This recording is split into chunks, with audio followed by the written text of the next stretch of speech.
ಕರ್ತನಲ್ಲಿ ಪ್ರಿಯರೇ, ಕ್ರಿಸ್ತನ ನಾಮದಲ್ಲಿ ಪ್ರೀತಿಯ ವಂದನೆಯನ್ನು ತಿಳಿಸುತ್ತೇನೆ. CSI ಹೆಬಿಗ್ ಸ್ಮಾರಕ ದೇವಾಲಯ ಇಂದು ತನ್ನ 65ನೇ ವಾರ್ಷಿಕೋತ್ಸವವನ್ನು ಆಚರಿಸುತ್ತಿದೆ. ಸಭೆಯ ಇತಿಹಾಸದಲ್ಲಿ ಇದೊಂದು ಮೈಲಿಗಲ್ಲು. ದೇವರು ತನ್ನ ಕೃಪೆಯನ್ನು ನಮ್ಮ ಸಭೆಯ ಮೇಲೆ ಹೇರಳವಾಗಿ ಸುರಿಸಿದ್ದಾನೆ. ಸಭೆಯ ಇರುವಿಕೆಯಲ್ಲಿ ಸಭೆಯ ಪ್ರತಿ ಒಂದೊಂದು ಪ್ರಾಣ ಬಹಳ ಅಮೂಲ್ಯ.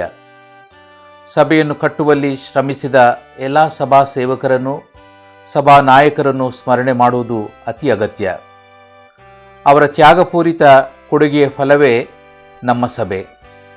ನಮ್ಮ ಸಭೆಯ ಮೂಲಕ ದೇವರ ಅಪಾರವಾದ ಪ್ರೀತಿ, ಕರುಣೆ, ದಯೆ ಸಮಾಜದ ಮಧ್ಯೆ ಸಾಕ್ಷಿಯುವಂತೆ ತನ್ನ 65ನೇ ವಾರ್ಷಿಕೋತ್ಸವದ ಶುಭ ಸಂದರ್ಭದಲ್ಲಿ ತನ್ನ ಕೃಪಾ ಕಟಾಕ್ಷದಿಂದ ದೇವರು ನಮ್ಮೆಲ್ಲರನ್ನೂ ಮುನ್ನಡೆಸಲಿ ಎಂದು ನಾನು ಈ ಸಂದರ್ಭದಲ್ಲಿ ಶುಭವನ್ನು ಹಾರೈಸುತ್ತೇನೆ.